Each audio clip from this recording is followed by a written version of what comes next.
we thought we would start with just kind of like a little bit of an upbeat thing, since we're going to be moving into something a little less upbeat in just a moment. We're so excited here, though, to welcome you to environmental science and kind of coaching across content areas. We're going to launch right in before we get into like a presentation thing with, again, something a little bit more depressing, which is why you'll understand what I had a nice Louis Armstrong song to start us off. Because we're going to actually start with this image that maybe doesn't feel as wonderful world-y as that song. And I'm going to invite you in a second, and I'm going to type this into the chat as well, to take a moment and look at this image that's here on the screen, knowing that it's Earth Day and Earth Awareness Week. What do you notice in this image? What do you wonder? And how does this make you feel? Let's take about 45 seconds to just think about those 3 prompts on your own here.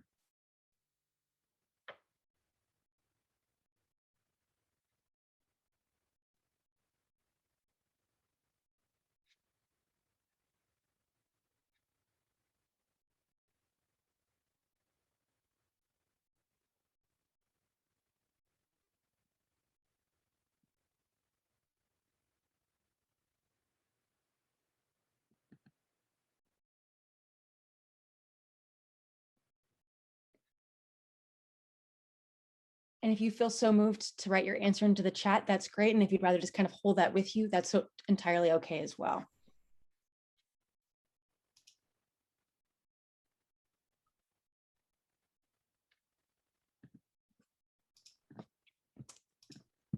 Okay. So kind of as I started a moment before this, and I'm seeing people kind of share some ideas. Awesome. Thanks for continuing to kind of engage with that as we go through. Today is about environmental science. Today, we are going to be kind of sharing with you a compelling reason for why environmental science is a tool for coaching and teaching across content areas.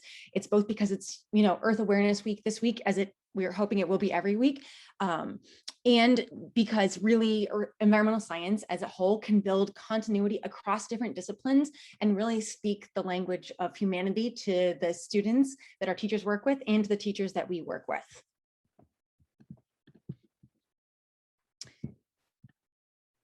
On that note, we're kind of aware too of how the health of the earth as a whole is connected with our human selves and kind of our sense of self and our sense of wellness.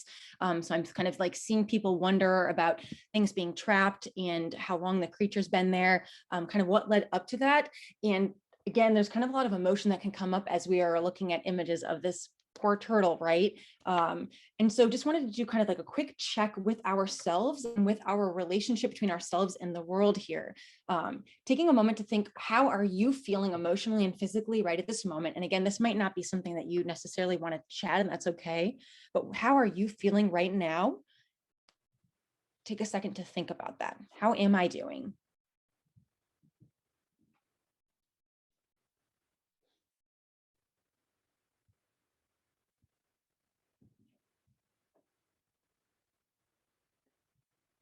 And then on a slightly more kind of uplifting and empowering note, regardless of how you're feeling, what is one action that you routinely do that kind of contributes to the health and betterment in your relationship with our planet?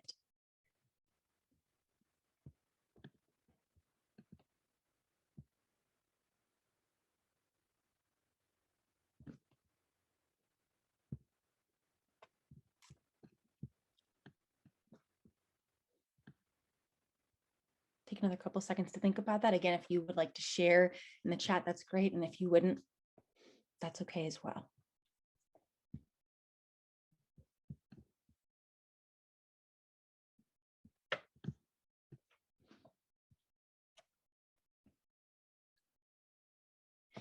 So we chose to kind of start with a compelling why today for why we're doing environmental science, with kind of like touching at who we are, how we're feeling, how our rapport with the earth is connected by how we're doing ourselves. And then we wanted to kind of move here into our goals for the session and just kind of articulate what we're hoping to kind of like share and learn and all get out of this kind of as learning community today. So kind of our first goal here is to really align our thinking practices across the disciplines. Again, through the lens of environmental science, how are we able to support coaching and teaching across different disciplines?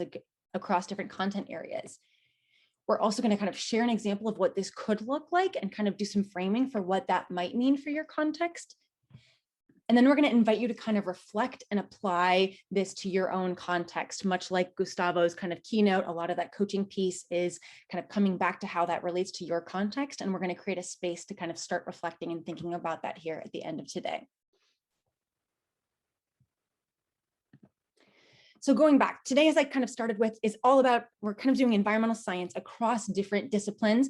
We also know that as coaches, you're coming here from a wide variety of content areas. Some folks are kind of in the STEAM world and some folks aren't. And so we just wanted to start with kind of like a big level idea of science, as we are kind of like science folks here today who are advocating for science as a tool to environmental literacy across every content area. So recently in California, or 2013, I guess it's been a little while, these new standards were adopted, and they kind of fall into three big things that we want students to be learning. On the one hand, there's this orange set that says core ideas here. That's what students know. That's actually the content of what they're learning in science. Then there's the blue section there. That's the practices. That's kids actually acting as scientists and going through the skills and kind of motions and thought processes of scientists. And then there's this green section here that says cross-cutting, and that's how students are thinking about their world around them. So these are kind of the three big shifts that have happened in the science standards. And today we're going to focus really specifically on this blue section here, on these science and engineering practices. Now, this is a table that has a lot of stuff. I'm going to ask you to not be stressed about the table. We just wanted to have it as kind of a standalone resource for after this session today. We're really going to focus on these kind of bins. So these science and engineering practices are what we want students to be able to do. And they kind of fall nicely into three big bins of thinking: investigating practices, sense-making practices, and critiquing practices. And for those of you who are super familiar with NGSS, you might want to go back through here and look at these and be like, oh, cool, that all makes sense. And even if you're not, the awesome thing about these three kind of bins of practices is that they have this beautiful connection with other content areas. So I'm going to reveal it in just a second here. The same three categories, investigating, sense-making, and critiquing, also have these awesome connections with English language arts, with math, and with history and social studies. Same bins, different standards to kind of support student thinking and learning across these different subjects. I think this is where is this where I turn it over? Oh yeah, this is awesome. Okay, good. I don't have the next slide up. So I'm now going to, I kind of give you a little bit of framing for like the big picture here of what's going on. And my colleague Robyn's going to kind of pick up here and give us a really concrete example of what these three practices look like in action in a classroom and kind of how that works in a coaching context as well. Thank you so much, Larissa. You did a great job of framing this idea. And let me just take a quick survey. If you're familiar with this approach of looking at investigating, sense-making, and critiquing practices across all disciplines, including the NGSS, if this is something that you do regularly with your teachers, could you put a 5 in the chat? If this is a new concept to you, could you put a 1? And if you're somewhere in between, could you give yourself a number somewhere between 1 and 5 and pop that into the chat, please? Thank you.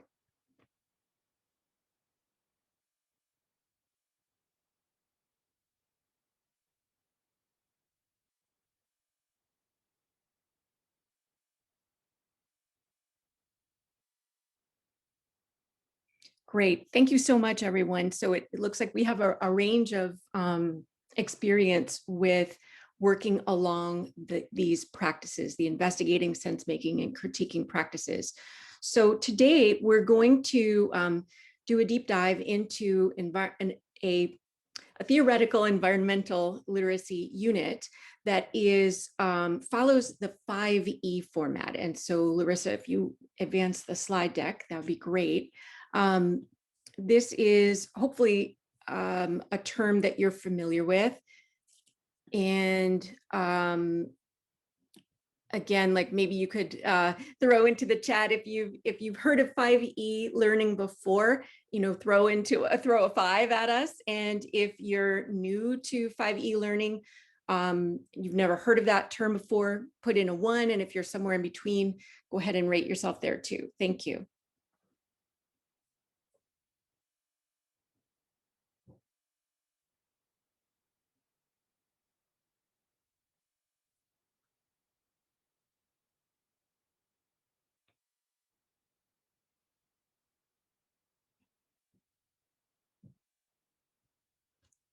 Okay, great. Well, thank you so much. I'm so glad to see that we have a lot of folks who are familiar with the 5E format, so we're not going to spend much time on it.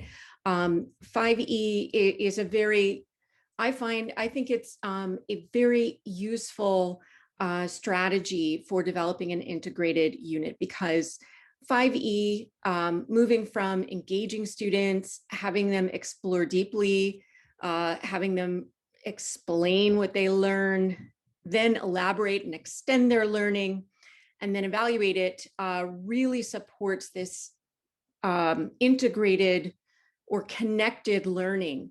And so I'm going to walk you through a 5E example and offer you, some open-ended ideas for what coaching for this 5E integrated learning might look like. So in addition to working with Larissa at Redwood City School District, where I'm a science and math elementary coach, I'm also a coach for the San Mateo Environmental Learning Collaborative, which I believe this summer will be our 6th year. So visit the San Mateo Environmental Learning Collaborative website if you're interested in a summer institute. It's a really wonderful program. It's really focused on engaged or connected learning. And one of my teachers whom I mentored 2 years ago, Kristen Nelson at San Bruno Elementary School, she did a wonderful project in which her 5th graders noticed a lot of trash on campus. And so I helped her think about how to engage students in an investigation around this, and how to formulate an engaging question. And so for her students, when they brought this to her attention, noticing trash on the playground, she brainstormed with them what they noticed and what they wondered about. And so I want to suggest that this is, as a coach, your coaching move, or your coaching here is going to be in helping this teacher identify the investigating practices that their students could use in order to dive deeper into this problem, and really pay attention to the questions that students are asking, and the observations that students are making, and to work within what the students are noticing and wondering, in order to design an investigation for them. So these are just some examples of some open-ended questions that you might prompt a teacher with if you were coaching for investigating practices. And in the next, and I'm suggested, there's a video there.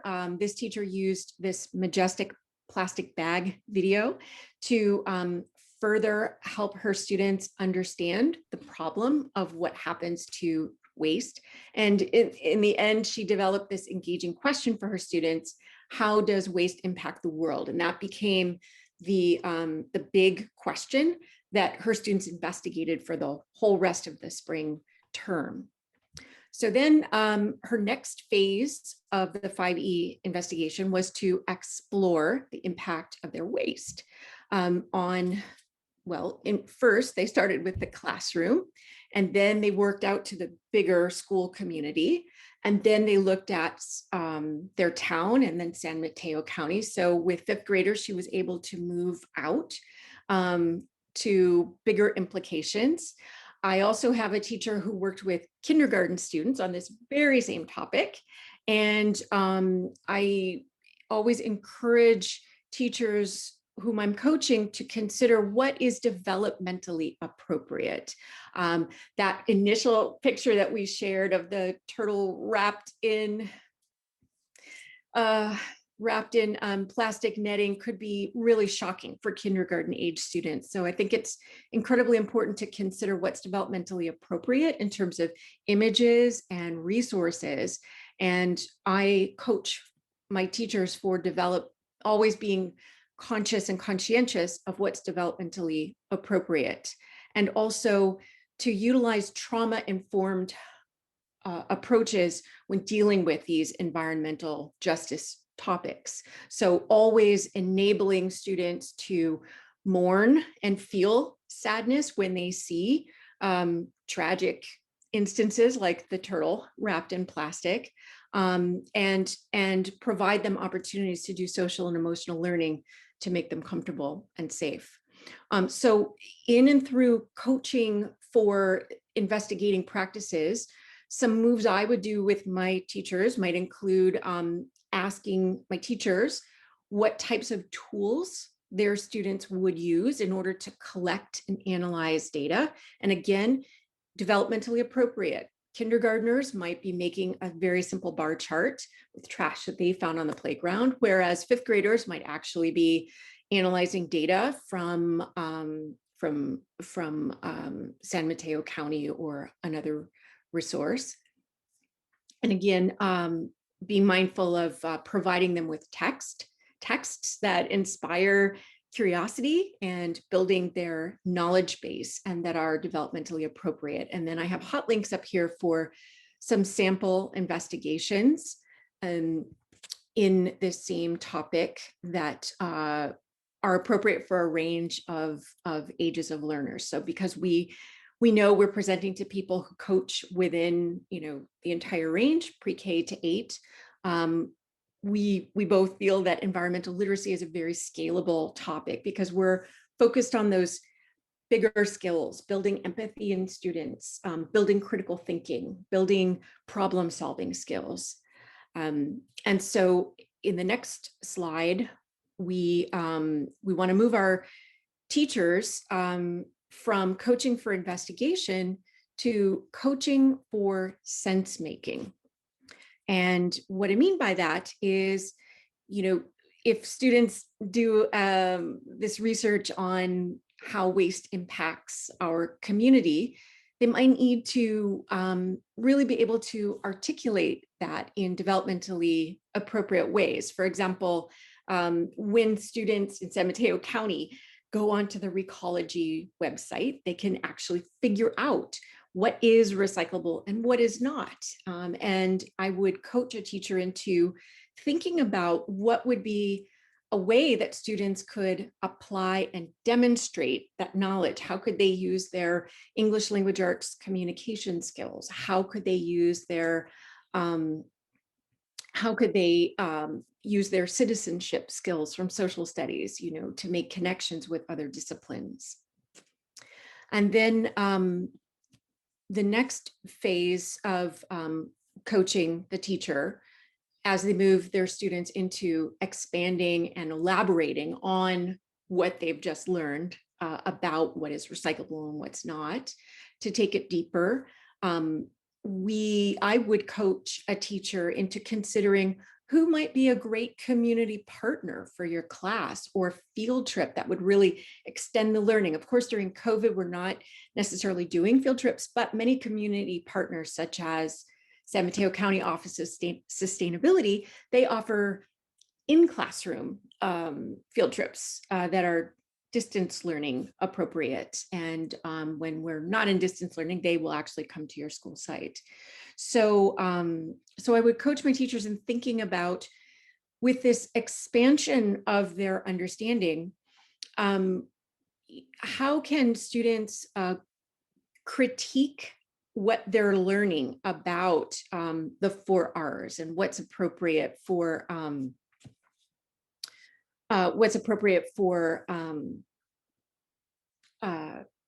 recycling in their community and reuse in their community. I would also want teachers to consider how students are using evidence from these different resources to understand the problem of waste from different perspectives.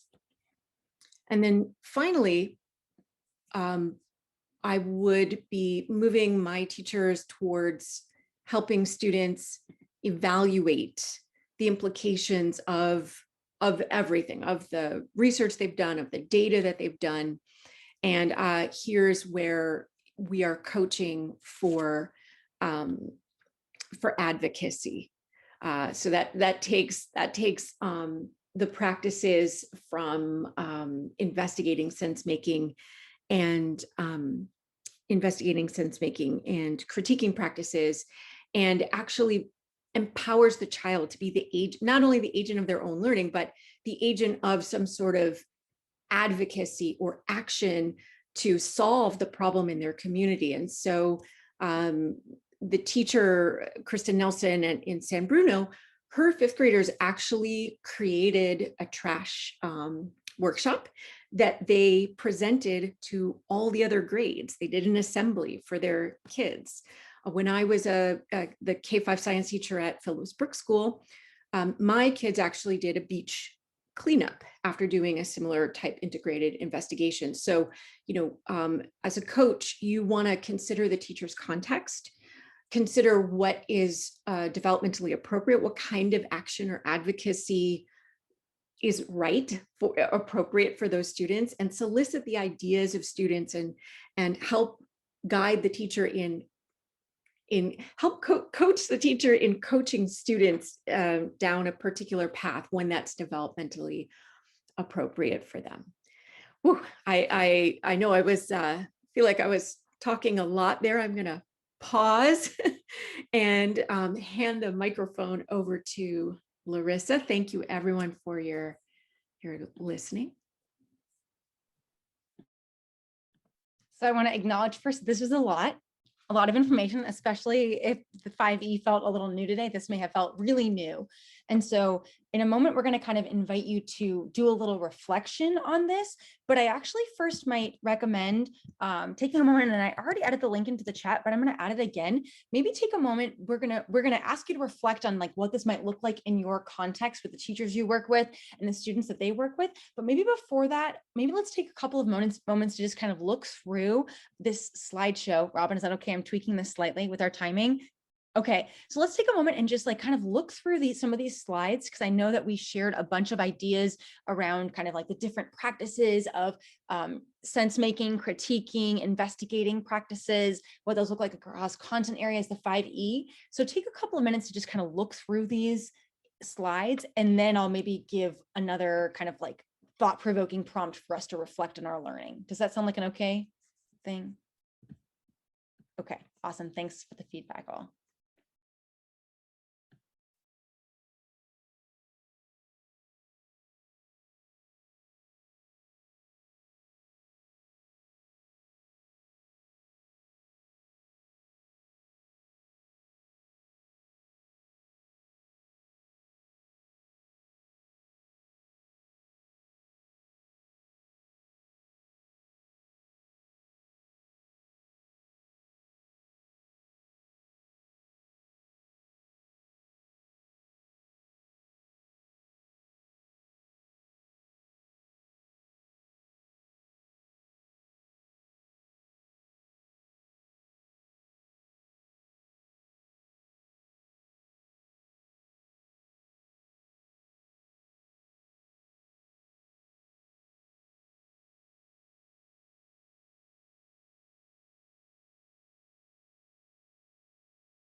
Okay, just a question. Can't you usually heart other people's things on Padlet? Or is that, do I have to log in, sign in for that feature? I'm not seeing the feature. Let me see if I can update it. That's a really good question. I ran into this problem earlier today too, and I don't have an answer. Okay, then never mind. That's okay. It doesn't Let me matter. see. Thank you. The creator of it has to turn that on. They Oh, decide if it's going to be a heart or a ranking or comments or none. Thank you. So in your settings, you have to turn that on.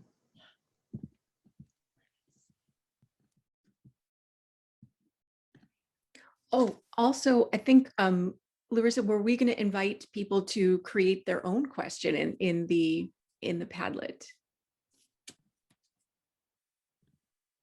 sorry, I'm padletting.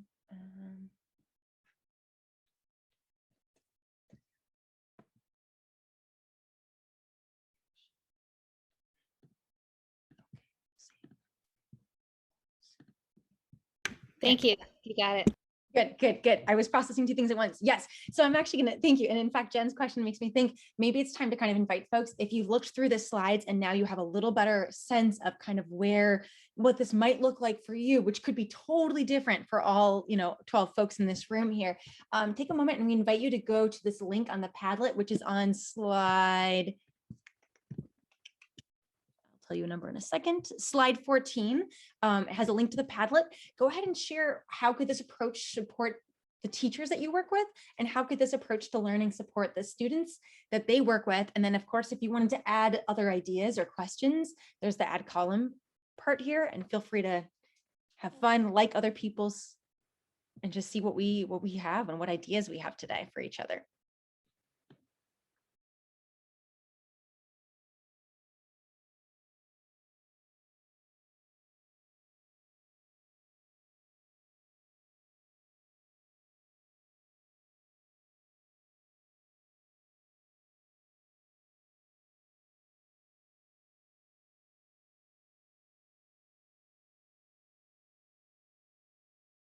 I don't know if I have the add column feature, but one idea or one question I would love to hear other people's thoughts on is like when there's mandated curriculum for teachers to follow, how do you, any strategies that you have to,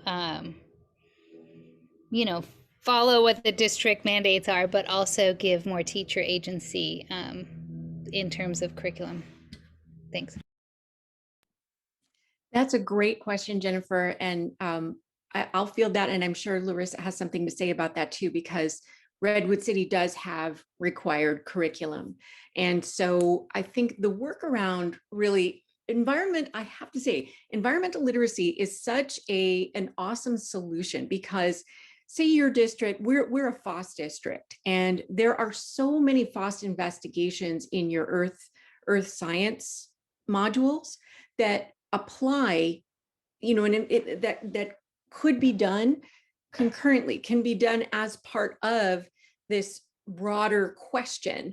And I think the critical thing is working with your teacher to figure out the timeline for that.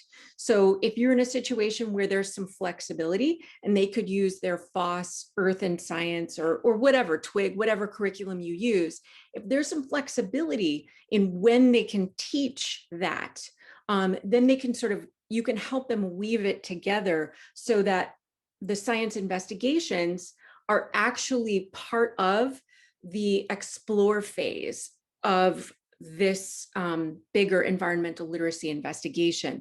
And, there are at the end of we have lots of resources for you, curricular wise, and hopefully people know about it. If they don't, I'm going to put a link directly in the chat to it. But there's the EEI, the California Environmental Education Initiative, actually has curriculum that is free and available and aligns nicely to our social studies standards and science standards. And also, if you're in a district that has fixed curriculum, you can always say to your principals or to your superintendents that back in 2018, the state passed State Bill 720, which requires every K through 12 educator in California to teach the environmental principles and concepts.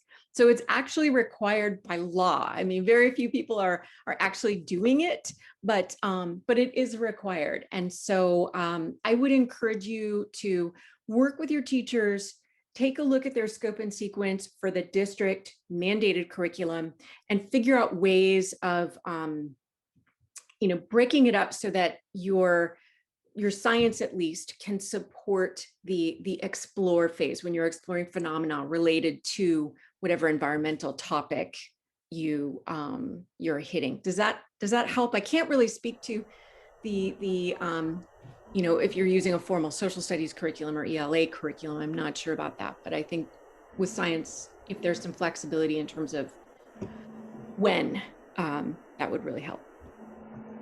Thanks.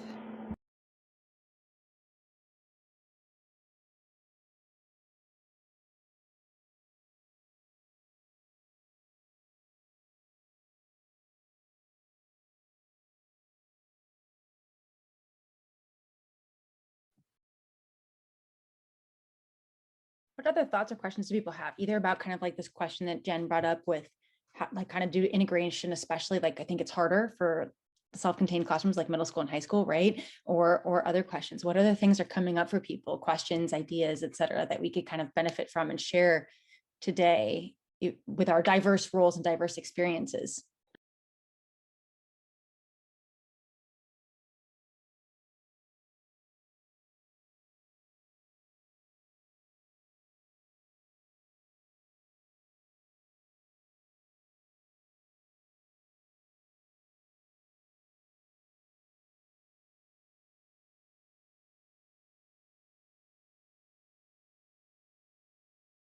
We're a small group. Don't be shy. Feel free to put on your mic and chime in if you've been doing environmental literacy or coaching for environmental literacy. We want to hear from you.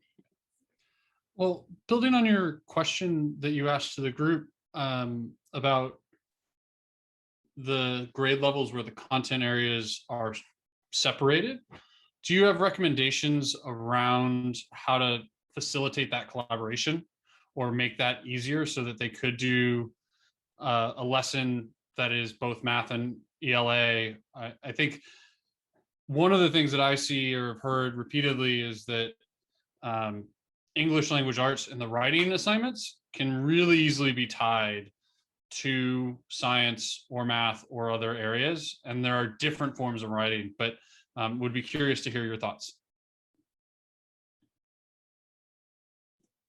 I would say the new California frameworks for mathematics are currently in revision. And the good news is that Dr. Joe Bowler is one of the authors of the new frameworks. And so those of us in the math world who have been reading these frameworks, the exciting news is there's a big celebration of data science in the new frameworks coming November 2021. And so data science is 100% the way forward for integrating math into these, not only environmental science, but any science that you do. I would encourage teachers to really think deeply about ensuring that when they have a data science unit or data collection and analysis, whatever their district curriculum calls it, to see if they can schedule that.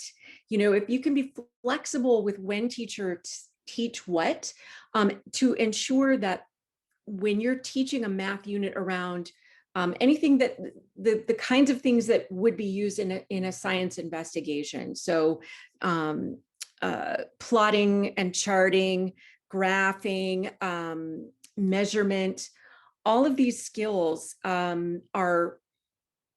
you can bake right into an environmental or other type of science investigation. And if you have some flexibility, if your teachers have some flexibility with when they can teach what, just like what I was saying about the FOSS, or whatever science curriculum you have, if your teachers are able to kind of pull it apart and weave it together anew, it will be so much more powerful for the students to have this authentic context for learning, this bigger question that emerged from their own observations in their own context at their own school or in their own community.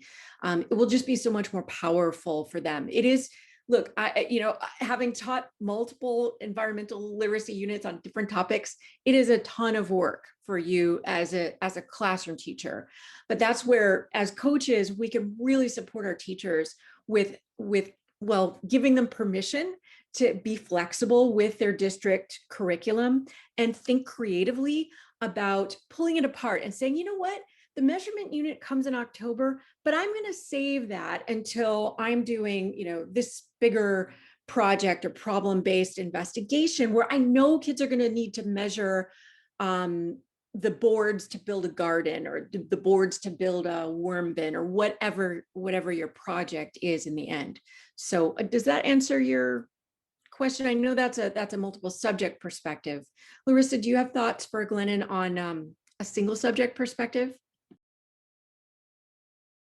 I'd like to open it up to other people, as I am actually honestly relatively new to this role. What other ideas do people in this room have who kind of are working with mostly single subject folks for making this feel more accessible and realistic? Hi, Larissa and Robyn. So I shared a link in chat, and in our district, what we are doing is we are bringing UN sustainable goals in. So no matter what you are teaching, look at those 17 goals, and you will be able to take that one goal and apply it to whatever the content area you are teaching. And then once you apply that goal, you can integrate technology in it. You can integrate computer science, history, social studies, anything you want to integrate.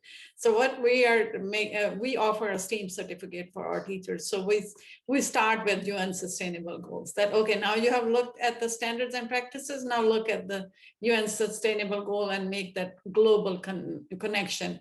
So I think it goes perfectly with the environmental science, because those issues are right around us in our community, and it really worked well with the curriculum. Thank you for sharing that from your own experience. I know it's also 5:49, so I'm going to go ahead and kind of close this out. I so appreciate that. I added that to the list of resources. And so just to let you know, the very last slide in this slideshow has now been updated. So your version is now out of date because Dr. Amna gave us new knowledge, which is good. That's awesome. So Robyn has really gone through and kind of like curated a list of resources. She's an expert resource curator. If you ever need somebody to like help you find like things that have been done, she's like an expert for that. Just going to kind of like put her out there as a resource person for you and for me. Thank you all so much for coming, and we would love to hear from you. Love to be in touch. Reach out. We love partnerships. We love kind of like brainstorming with folks. Just thanks for your time today.